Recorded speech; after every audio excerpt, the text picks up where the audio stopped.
السلام علیکم ورحمۃ اللہ وبرکاتہ۔ آپ تمام لوگوں کا استقبال ہے۔ جماعت 12ویں کے جغرافیہ مضمون کا دوسرا سبق آبادی حصہ دوم کے بارے میں اس ویڈیو کے ذریعے ہم مطالعہ کریں گے۔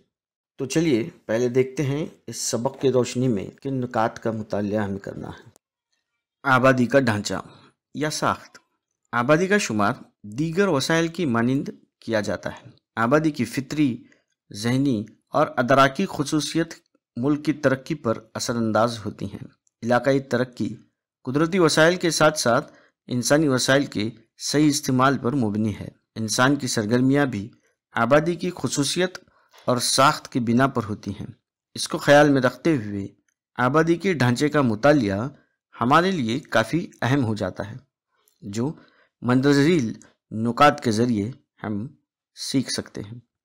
نمبر 1 ہے عمر کی ساخت۔ نمبر 2 آبادی کی جنسی ساخت۔ نمبر 3 ہے خواندگی اور تعلیم، دیہی اور شہری بستیاں، انسان کی پیشے وارانہ ساخت۔ نمبر 9 ہے ہجرت، اور آخر میں ہے آبادیاتی منافع۔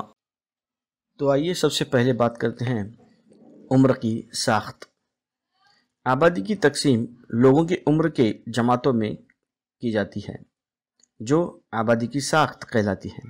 یعنی جو آبادی ہے اس میں کے جو مختلف لوگ ہیں ان کی عمر کے حساب سے اس کی تقسیم کی جاتی ہے، ان کی جماعتیں بنا دی جاتی ہیں، اسے عمر کی ساخت کہتے ہیں۔ ان جماعتوں میں 0 سے 15 سال بچوں، 15 سے 59 سال نوجوان اور 59 سال سے اوپر بوڑھوں کی جماعت ہوتی ہے۔ 15 سے 59 سال کی جماعت محنت کش، خود کفیل یا کام کرنے والی مزدوروں کی جماعت کہلاتی ہے، جبکہ 0 سے 15 سال کی جماعت تابعیت والی یعنی جو دوسروں پر منحصر ہوتی ہے، اور 59 سال کے اوپر کی جماعت علاقے کی طبی خدمات کو ظاہر کرتے ہیں۔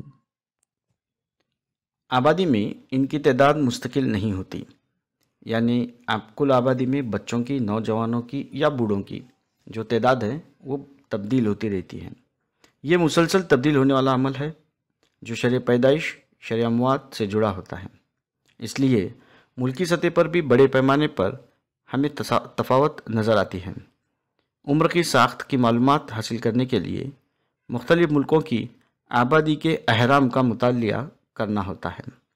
دکھائے گئے 3 مختلف اہراموں میں ایکس محور پر ستون آبادی کے مختلف عمر کی جماعت میں لوگوں کو ظاہر کرتا ہے، جبکہ ستون کی لمبائی لوگوں کی تعداد یا فیصد بتاتی ہے۔ بائیں جانب عورتوں اور دائیں جانب مردوں کو ظاہر کیا گیا ہے۔ اہرام کے وسط میں وائی محور ہے، جس میں مختلف عمر کے جماعت بتائے گئے ہیں۔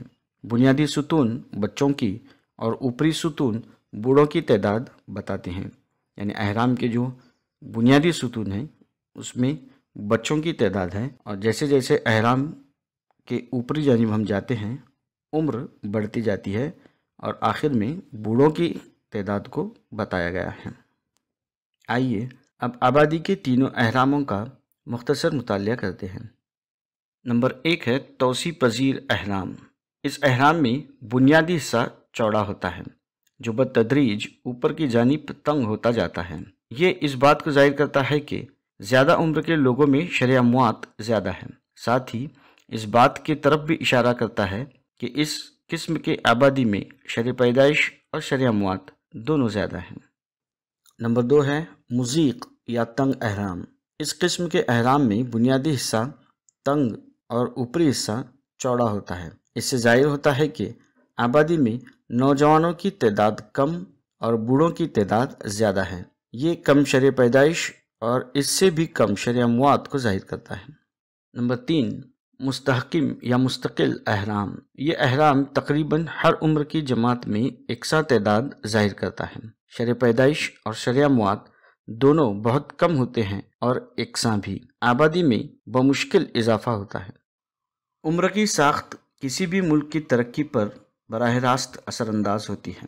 0 سے 15 اور 59 سال سے زیادہ عمر کی تابعیت والی جماعت کی آبادی میں حصہ داری زیادہ ہو تو ملک کی ترقی نہیں ہوتی، جبکہ 15 سے 59 سال کہ خود کفیل کام کرنے والی جماعت کی تعداد ملک کو فطری و معاشی ترقی کی طرف لے جاتی ہے۔ اب بات کرتے ہیں جنسی ساخت۔ آبادی کے اہرام ہمیں عمر کی جماعتوں میں مرد اور عورتوں کی تعداد بھی بتاتے ہیں۔ کل آبادی میں 1000 مردوں کی نسبت میں عورتوں کی تعداد کو آبادی کی جنسی ساخت کہتے ہیں۔ آبادی کے مطالعے میں جنسی ساخت کافی اہمیت رکھتی ہے۔ بھارت میں جنسی ساخت کو ظاہر کرنے کے لیے درج ذیل طریقے کا استعمال ہوتا ہے۔ آبادی کا جنسی تناسب برابر کل عورتوں کی تعداد بٹے کل مردوں کی تعداد ضرب 1000۔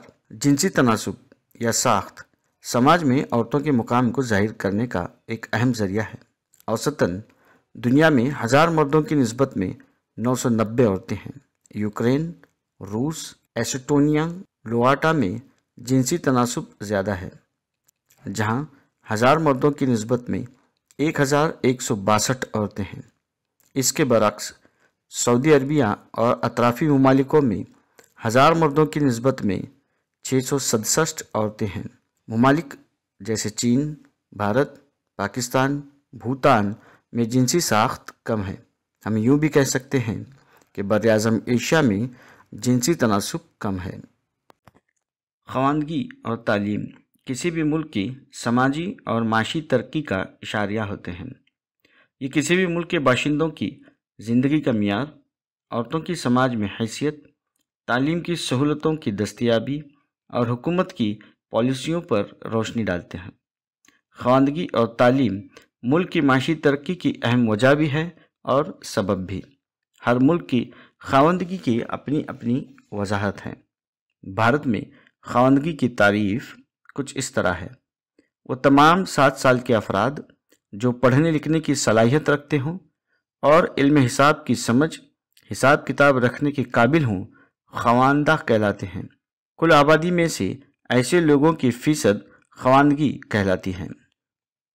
اس ترسیم میں دنیا کی خواندگی کو پیش کیا گیا ہے۔ دنیا کی کل خواندگی کی شرح کی نسبت میں یورپ، شمالی امریکہ، مشرقی اور جنوبی مشرقی ایشیا کے ممالکوں میں خواندگی کی شرح زیادہ ہے، یعنی دنیا کی جتنی کل خواندگی ہے اس سے بھی زیادہ ان ممالکوں میں خواندہ لوگوں کی تعداد ہے۔ افریقہ، مغربی ایشیا، صحرائی علاقوں والا افریقہ، جنوبی ایشیا میں خواندگی کی شرح کم ہے۔ اس ترسیم کے مطابق پوری دنیا میں خواندہ عورتوں کی تعداد خواندہ مردوں سے کم ہے، صرف جہاں 100% اور شمالی امریکہ، یورپ میں یہ تناسب برابر ہے۔ سب سے کم خواندہ عورتوں کی شرح صحرائی افریقہ کے علاقوں میں ہے۔ آبادی کی پیشے وارانہ ساخت کل آبادی میں سے ابتدائی، ثانوی، ثالثی، ربعی سرگرمیاں انجام دینے والے یا پیشوں سے منسلک لوگوں کی شرح کو پیشے وارانہ ساخت کہتے ہیں۔ اس میں 15 سے 59 سال کے مرد اور عورتوں کی جماعت کا شمار ہوتا ہے۔ جس کسی ملک میں اس جماعت کی شرح زیادہ ہوتی ہے، اس ملک کی معاشی ترقی ہوتی ہے۔ اس جماعت کے لوگ ابتدائی، ثانوی، ثالثی، ربعی شعبوں میں منسلک ہوتے ہیں، جو ملک کی معاشی ترقی کے اشاریہ ہیں، کیونکہ ایک ترقی یافتہ معیشت یا ترقی یافتہ صنعت کاری اور سہولتوں والا ملک اس جماعت کے لوگوں کو ثالثی، ربعی اور ثانوی پیشوں سے جوڑتا ہے اور مواقع بھی فراہم کراتا ہے، جس سے ملک کی معاشی ترقی اور زیادہ ہوتی ہے۔ اگر ملک کی معیشت زراعت سے جڑی ہے تو اس ملک میں ابتدائی پیشوں سے منسلک لوگوں کی تعداد زیادہ ہوتی ہے۔ اب بات کرتے ہیں آبادی کے اس آخری کڑی کے بارے میں، دیہی اور شہری آبادی کی ساخت۔ عالمی سطح پر دیہی اور شہری آبادی کی تعریف یکساں نہیں ہے۔ عموماً ایسا رہائشی علاقہ جہاں کے زیادہ تر لوگ ابتدائی پیشوں سے منسلک ہوں دیہی علاقہ کہلاتا ہے، جبکہ ایسا رہائشی علاقہ جہاں زیادہ تر لوگ ابتدائی پیشوں کے علاوہ دیگر پیشوں میں منسلک ہوں شہری آبادی کہلاتی ہے۔ دیہی اور شہری جماعت بندی کا مطالعہ ضروری ہے، کیونکہ سماجی، معاشی طرز زندگی اور معیار زندگی کے اعتبار سے ان میں کافی تفاوت ہے اور معاشی سطح پر ان کی اپنی انفرادی اہمیت بھی ہے۔ تو آج ہم نے آبادی کے مختلف پہلوؤں اور ساخت کے بارے میں معلومات حاصل کی۔ آبادی کی ہر جماعت اور ہر حصہ ایک اہم وسیلہ ہے جس کے صحیح اور مناسب استعمال سے کوئی بھی ملک ترقی کر سکتا ہے۔ انشاءاللہ آگے کے ویڈیو میں آبادی کے اسی منافع کے بارے میں معلومات لیتے ہیں۔